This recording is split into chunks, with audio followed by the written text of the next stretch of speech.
Nashik road उपविभागातील police station, Nashik road उपनगर व देवदारी कॅम्प या ठिकाणी कार्डा कन्स्ट्रक्शन्स लिमिटेड, त्याचप्रमाणे Sainath land developers and builders यांच्या विरोधात एकूण 5 गुन्हे दाखल आहेत।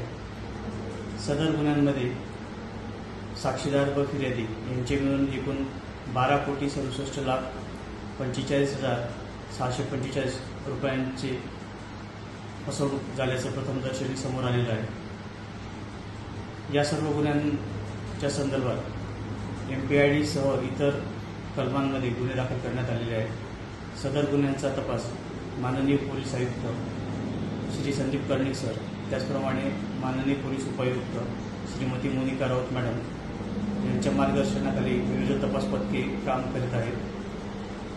याद्वारे नाशिक शहरातील व परिसरातील सर्व नागरिकांना आवाहन करण्यात येत आहे की कार्डा कन्स्ट्रक्शन लिमिटेड, त्याचप्रमाणे साईनाथ लँड डेव्हलपर्स व बिल्डर्स यांच्याकडून फसवणूक झालेल्या नागरिकांनी पोलीस स्टेशन उपनगर या ठिकाणी येऊन आपल्या तक्रारी द्यायच्या आहेत।